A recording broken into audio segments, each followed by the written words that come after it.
Ei, tudo bem? Eu sou a Cristal Veloso e hoje eu quero falar com você sobre aulas de música na escola, os 5 maiores desafios.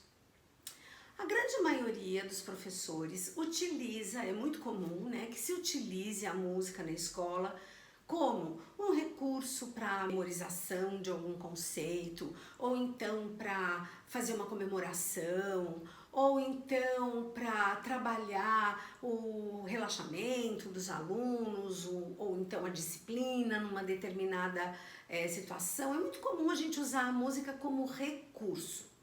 Mas falar sobre música não significa que você está dando aula de música.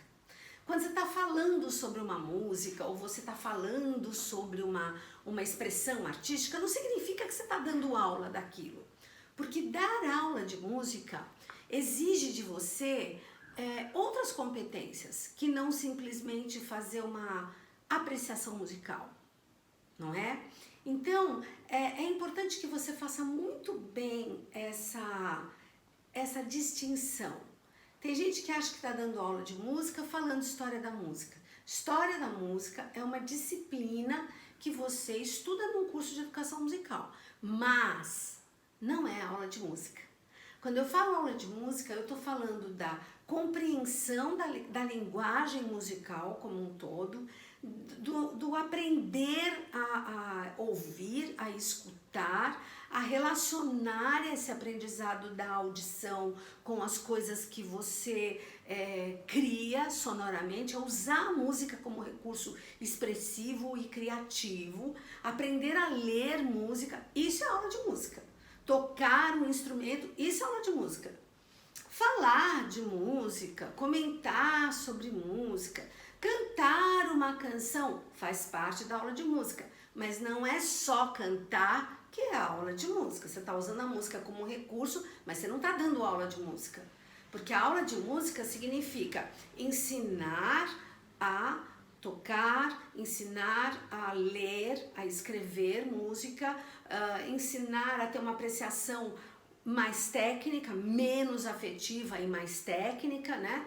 Porque o aluno que não estuda música, o máximo que ele consegue falar de uma música é se ela é bonita, se ela é feia, se ela é antiga, se ela é nova, se ela é triste ou se ela é alegre. Saiu daí já não sabe mais, porque é uma apreciação puramente afetiva.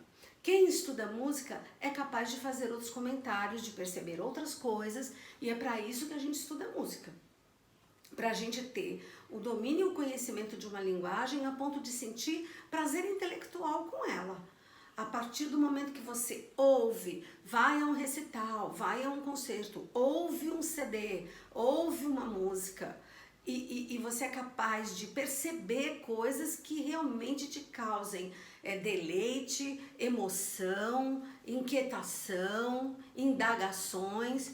É para isso que a gente estuda música, para garantir o nosso prazer intelectual. E aí o que acontece? Quando a gente ensina música na escola, a gente não tem a expectativa, e não deve ter a expectativa, de estar formando músicos, porque a música na educação básica, na educação regular, ela não é para formar músicos. A música na educação básica e regular é para alimentar o que a gente chama de cadeia produtiva da música. E a cadeia produtiva da música é super importante para o país e para as sociedades em geral, porque ela cria milhares de postos de trabalho. Então, quando eu falo de cadeia produtiva da música, o que eu estou querendo explicar o que é? É assim, você tem na educação musical, é a partir do processo da educação musical que você põe lá a semente dos futuros compositores, dos futuros instrumentistas, dos futuros cantores, dos futuros intérpretes e regentes. Esses, por sua vez, porque consomem livros, consomem instrumentos, consomem cultura, eles estão gerando uma demanda, né, para toda essa cadeia produtiva da música, que vai trabalhar com o quê? Que vai gerar o quê? Trabalho nas editoras, trabalho nas fábricas de instrumento, criação de instrumentos, assistência técnica de instrumentos, gerar uma indústria fonográfica, uma indústria de entretenimento, uma indústria de cultura. que está empregando no rádio, na televisão, no cinema, nos teatros, milhares de pessoas. Então, quando a gente tem dentro da cultura da gente, né, dentro de um país, uma preocupação com a educação musical, a gente está, na verdade, cevando diversas profissões que vão se manifestar e postos de trabalho que se manifestam ali no futuro, que se mantém. O que vai manter a roda girando da cadeia produtiva da música é a educação musical. A partir do momento que você está num país que há mais de 40 anos não tem educação musical, o que a gente começa a ver? O que a gente começa a sentir? Aquilo que a gente está vendo hoje. Uma degradação da qualidade, né, musical para a maioria das pessoas. Claro que os mesmos terão sempre acesso os mesmos pessoas que têm mais condições financeiras e tal, têm mais acesso a coisas relacionadas à cultura. Mas no que tange a questão da democratização do ensino da música para todas as pessoas do Brasil, para todas as crianças, sejam elas de classe A, B, C, D ou E, mas elas têm acesso a essa educação porque é importante para o país manter essa cadeia produtiva da música funcionando. Se a gente não tem a educação musical, o que começa a acontecer? A degradação da qualidade musical, da qualidade das instituições que promovem cultura. A gente está vendo aí um monte de orquestra fechando, um monte de banda fechando. Por quê? Porque a gente começa a sentir a falta da importância da música para a sociedade. Porque a sociedade não consegue gostar daquilo que ela não conhece. As pessoas não conseguem sentir necessidade por aquilo que elas nunca viram. Então a gente começa a ter uma geração atrás da outra, e inclusive gerações de professores e de diretores de escola e de governantes que nunca estudaram música na escola regular. E como eles nunca estudaram música na escola regular, nós que damos aula de música estamos fritos. Porque afinal de contas, a gente tem o quê? Que fazer com que essa cadeia de produção da música comece a funcionar. E isso só dá para fazer com a educação musical. Mas apesar de não ter educação musical no currículo base de todas as escolas, como disciplina, existe a exigência de que esse conteúdo seja abordado. E muitos professores têm como um grande desafio a falta de conhecimento técnico nesse assunto. Então ele acaba não dando aula de música, mas ele está dando aula sobre música, mas não aula de música.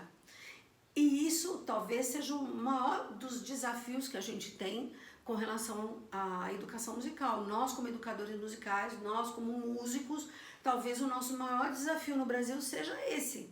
Porque, diferente de outros países que têm essa cultura arraigada na sociedade, as orquestras estão lá funcionando, os músicos de igreja estão lá tocando e sendo pagos por isso, sendo pagos para trabalhar nos ministérios das igrejas, para trabalharem como músicos profissionais, compositores, arranjadores, instrumentistas, educadores, todo mundo está lá trabalhando. Agora a gente já está há muito tempo sem isso na escola regular. Então nós temos um monte de pessoas, de diretores de escola, e mesmo de professores, que não acreditam na importância da música na educação. Porque nunca experimentaram, nunca viveram essa transformação. Então é muito importante que a gente, como professor, e que a gente está lá na escola para dar aula de música, porque tem, apesar de tudo, tem muitos professores que dão aula sim de educação musical na escola regular. Tem gente que dá aula porque os diretores apoiam e acham importante, então você tem aquele grupo de pessoas que acha realmente importante, acha que tem que ter e oferecer isso para as crianças e usa os seus recursos para que isso aconteça. Mas a grande maioria não conhece. Quantos professores são que chegam para mim e falam: Cristal, olha, meu maior desafio, primeiro desafio, eu não tenho conhecimento técnico sobre música para poder ensinar para os meus alunos. Mas acontece que tem um monte de gente que não tem esse conhecimento técnico formado dentro das universidades de licenciatura, das faculdades de licenciatura em música, e estão dando aula de música nas escolas. E eu digo para você, graças a Deus que eles estão dando aula de música na escola. Porque antes feito do que perfeito. Se a gente não tem uma política de educação musical que seja oficial, mas a gente tem um monte de músicos e professores que acham que é importante ter essa educação musical nas escolas, a gente tem que proporcionar isso de alguma maneira. Então, esses professores que às vezes nem tiveram uma formação, mas estão fazendo lá os seus workshops, os seus cursos, estão interessados nisso porque acreditam nisso, então eles vão lá e fazem os cursos.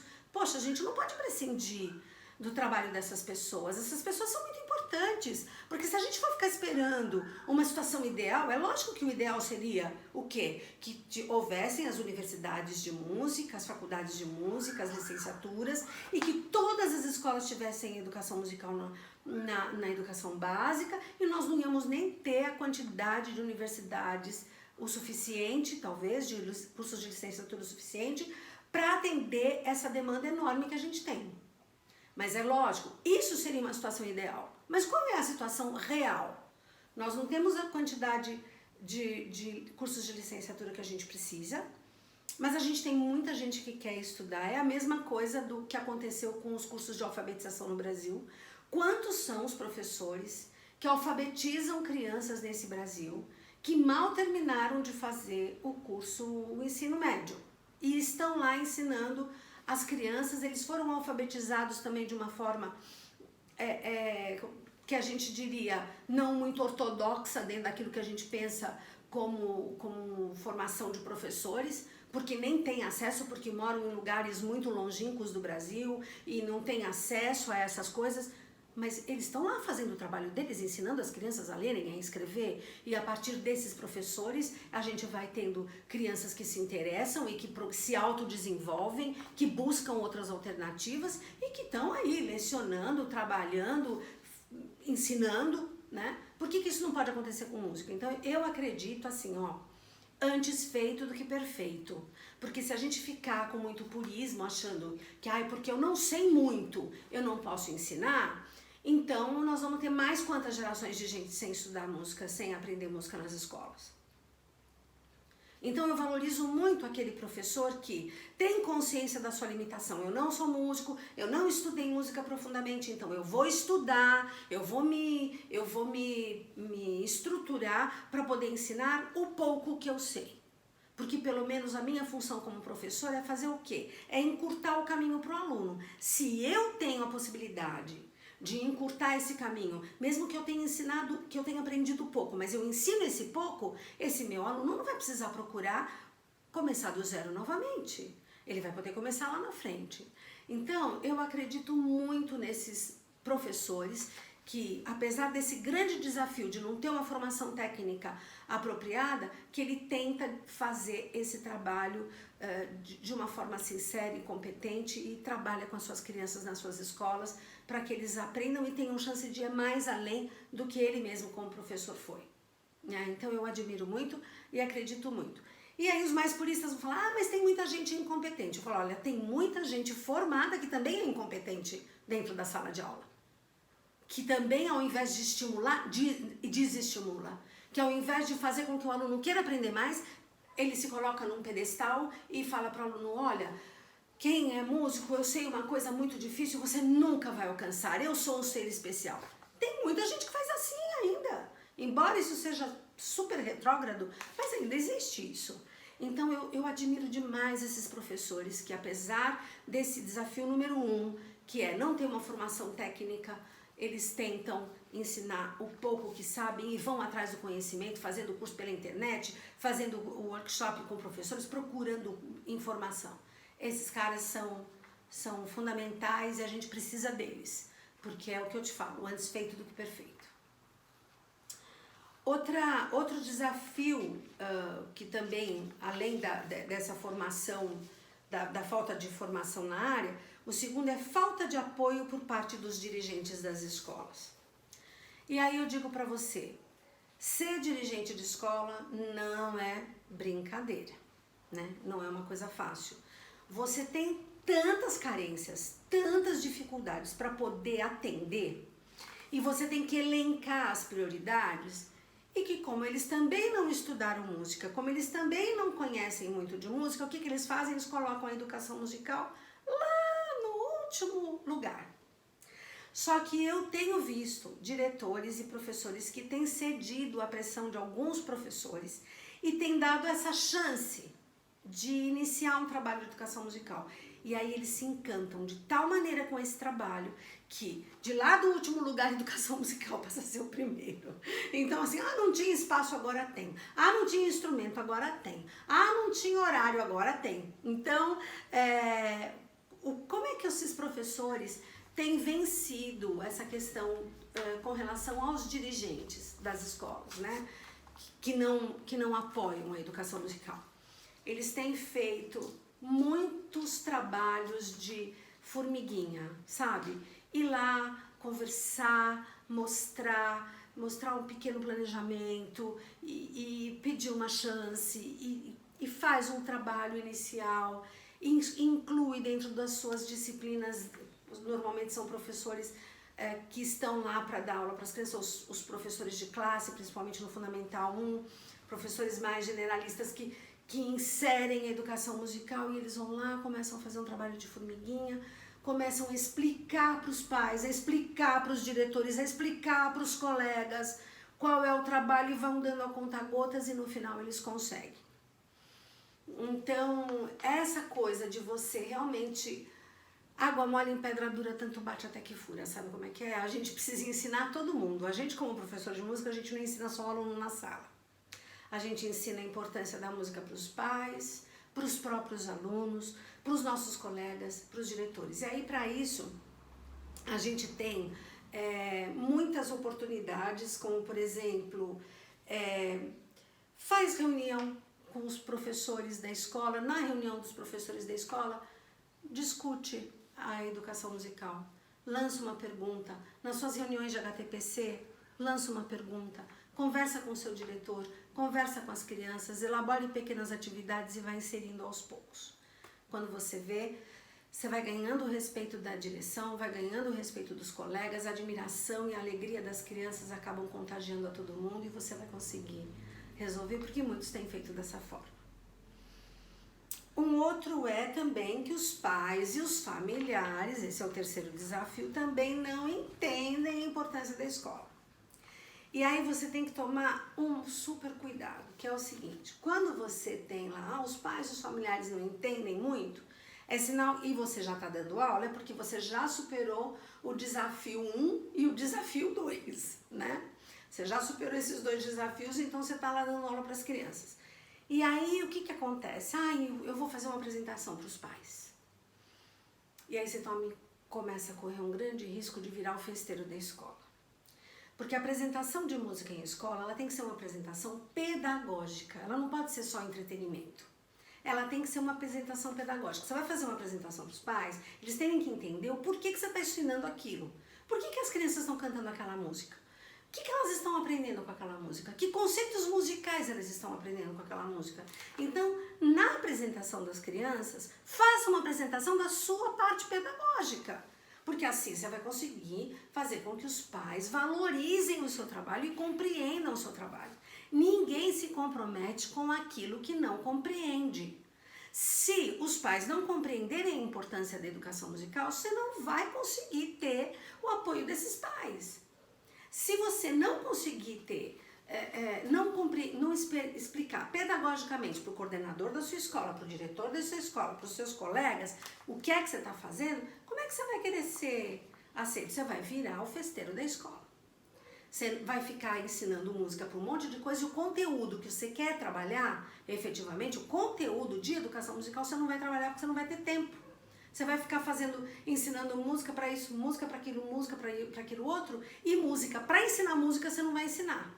Então, você vai ficar... as canções pedagógicas, que são canções que às vezes tem 1 nota, 2 notas, 3 notas, elas às vezes não são tão emocionantes para uma apresentação. Mas se você explicar o processo de aprendizagem que você está trabalhando com aquela música, é claro que os pais vão aceitar. Então tome cuidado. A apresentação para pais é ótimo, Mas cuidado pra você não dar um tiro no seu pé, virar o festeiro da escola e não conseguir ensinar o seu conteúdo, tá bom? Então esse é um desafio também. O quarto desafio é a falta de horário destinado às aulas de música na grade curricular. Então às vezes o cara tá lá, eu queria dar aula, mas não tem horário na grade. Então proponha horários no contraturno, né? Trabalhar com contraturno. A gente tem algumas coisas ligadas ao Estado, por exemplo, que fazem o trabalho da escola da família, né? Então, às vezes, você consegue oferecer uma atividade musical dentro dessas atividades no contraturno ou no horário da escola da família que acontece no final de semana. Se você conseguir colocar uma atividade, nem que seja pequena, e acessível, você vai conseguindo criar essa cultura e trazer a comunidade para perto de você. E o quinto e último desafio que a gente vai tratar hoje, porque são inúmeros eles, né? Todos, é da falta de material apropriado. A falta de material apropriado é assim, ó, não tem sala apropriada e não tem material apropriado. Bom, sala apropriada é aquilo que eu falei para vocês lá do Antes Feito do que Perfeito, usa a sala de aula. Material apropriado, o material mais apropriado que você tem é o corpo do aluno. É a voz do aluno, é o corpo para fazer percussão corporal, é a criação com instrumento, com objetos sonoros que você pode utilizar, perceber qual é a realidade do aluno e de fazer com que ele traga essas coisas de música que ele tem na vida dele para dentro da escola, um pai que toca violão, para falar sobre o violão, ou para ensinar como aprendeu a tocar, como é que ele aprendeu a tocar, quem ensinou ele a tocar, sabe essas pequenas histórias, esses pequenos depoimentos que vão motivando, vão trazendo a comunidade para dentro, e aí você tem, com relação à compra de material, você vai ter a possibilidade de fazer festa junina, bazar, rifa, porque a partir do momento que você tem o comprometimento dos pais, o comprometimento do diretor, o comprometimento da escola, dos teus colegas, você vai conseguir gente para te ajudar nisso. E aí você vai começar um ciclo, que eu chamo de ciclo virtuoso, que é o ciclo do aprendizado e o ciclo do envolvimento. E qual que é o ciclo vicioso? É esse que a gente está. Ah, não tem professor formado, então não tem aula de música na escola. Mas quantos estão fazendo aula de música de uma outra forma, aprendem música na igreja, aprendem música em outros lugares que não estão dentro dos cursos de licenciatura e estão dando aula. Hoje as igrejas são os maiores lugares para ensinar música. Quanta gente aprende música dentro da igreja? Com gente que aprendeu lá com um maestro da igreja que não tinha nenhuma formação didática. E hoje você tem acesso a um monte de gente que faz trabalho didático de música. Né? Que pode te ensinar uma metodologia. A gente tem a internet, a gente tem os livros, a gente tem as pessoas. Olha, o que eu digo é o seguinte. Por que dizer que no Brasil não tem educação musical na escola é mentira. Porque apesar dos 40 anos que a gente não tem na escola uma educação musical formal, lá dentro oficial, dentro da escola regular, a gente tem um monte de gente fazendo educação musical e eu tô falando com um monte de gente aqui que já faz isso. Então é mentira dizer que não tem, porque eu mesma tô há 50 anos trabalhando, né, praticamente, 50 não, 40, 40 anos, né, já trabalhando, 47 anos, quase 50, fazendo educação musical nas escolas e trabalhando com gente que faz isso e vivo disso, né, construir a minha vida, a minha família, a minha carreira toda baseada nisso, na educação musical. Então dizer que não tem é uma mentira. Quem faz por um único motivo. Faz porque acredita, porque quer deixar um legado. E quem não faz porque não quer. Porque mesmo tendo a formação, não vai para a escola. Não vai para a escola dar aula. Não vai contribuir com as crianças. Mesmo tendo a formação. Por quê? Porque não quer.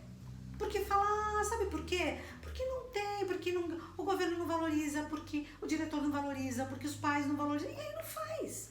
E eu aprendi na minha vida que é assim, ó. A gente só tem um motivo para fazer as coisas que quer. Eu só tenho um motivo para dar aula de música na escola. É porque eu quero. Porque eu acredito. Porque eu acho que faz diferença na vida das pessoas, porque fez na minha. Porque eu estudei música, fiz composição e regência, e o meu instrumento é flauta doce. Eu tinha tudo contra mim. Ninguém acreditava que eu ia poder sustentar a minha casa, a minha família, a minha vida com música, com flauta doce e com educação musical. Eu não sou rica, não sou milionária, mas eu consegui.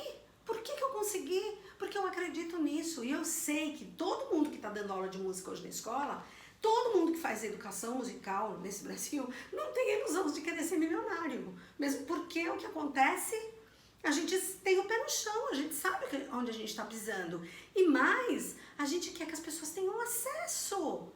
Então, toda a energia que a gente tiver para poder fazer com que as pessoas possam trabalhar com música, a gente vai fazer. Então, isso é muito importante. Eu acho que você, professor, que quer ensinar música para as crianças, e trabalhar com música não é falar sobre música, é dar aula de música, fazer as crianças realizarem música, porque a partir do momento que elas realizam, elas são picadas por esse bichinho da alegria, da emoção, da possibilidade de criar. Então isso faz com que essa cadeia produtiva que eu tinha falado para vocês da música, ela entre em ação. Então é muito legal se você acreditar nisso. Acredita, gente, dá certo. Dá aula de música, você sabe pouco, ensine um pouco. É melhor ensinar um pouco do que não ensinar nada. E se certifique de que o que você está ensinando está certo. Se você tiver essa consciência, você vai estar fazendo muito. Porque não adianta você querer fazer 1 milhão se você só pode fazer 1. Faça 1. O que não dá pra gente fazer é não fazer nada. Porque senão nós vamos ter mais um monte de pessoas que não valorizam a música, que não se beneficiam da música. Desde a Grécia Antiga, lá com Licurgo, o cara já falava, olha, precisa ter música, precisa ter artes, precisa ter matemática, precisa ter política, quer dizer, eram disciplinas, eram assuntos, filosofia, que precisam fazer parte da formação das pessoas. Isso a humanidade sempre soube. Então, nós que somos músicos, que somos educadores, vamos batalhar por esse trabalho. E você que é educador, mesmo que você não seja músico, estude música. Aprenda para ensinar com um pouco de propriedade. Nem que seja pequeno. Se você vai trabalhar um assunto, que escolha um assunto para trabalhar. Vou trabalhar propriedades dos sons com os meus alunos. Né? Trabalhe direito, trabalhe bem, fazendo, experimentando, cantando, criando, alegrando, inspirando.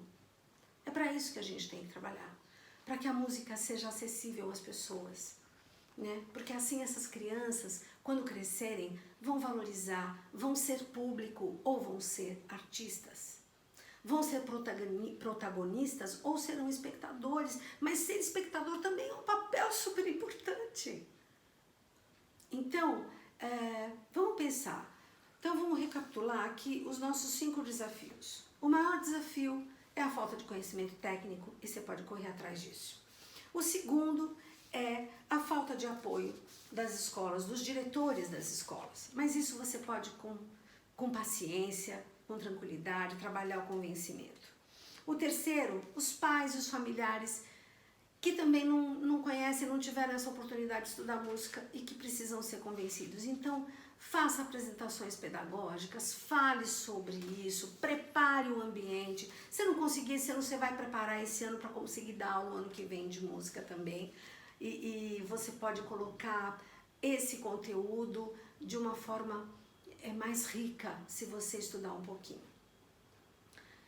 Quarto, a falta de horário destinado a esse trabalho na escola. Sabe o que você faz? Propõe atividades do contraturno, né? Isso também é uma saída. E o quinto, a falta de sala e material apropriado. É aquilo que eu te falei. Antes feito do que perfeito. Faz com o que tem. Faz o que você pode. E aí, com o tempo, você vai sensibilizando as pessoas e você vai conseguir criar... Primeiro, as pessoas vão compreender a importância. Quando elas compreenderem a importância, elas vão sentir necessidade. Quando elas sentirem a necessidade, depois elas vão sentir desejo. E quando elas sentirem desejo, elas vão realmente partir para a ação e continuar trabalhando com música, mesmo que você não esteja ainda na vida desses alunos, mas você vai inspirá-los. Deixa o seu legado. O legado do professor é a semente que ele deixa da curiosidade, da vontade de estar e as boas recordações. Vamos trabalhar dessa forma e eu acho que vai dar muito certo. Que esses 5 desafios você consiga vencê-los a todos, porque todos eles que eu disse para você, muitos dos professores que trabalham com música na escola já venceram, tá bom? E se você tiver mais desafios, conta pra mim. Quais foram os desafios que a gente não tratou aqui que você gostaria que a gente falasse sobre eles, tá bom? Fala com a gente. Eu tô aqui no Instagram, no By Cristal Veloso, tô no Facebook, By Cristal Veloso, e também no YouTube, no By Cristal Veloso. Entre em contato, eu vou ter muito prazer em falar sempre com você. Obrigada.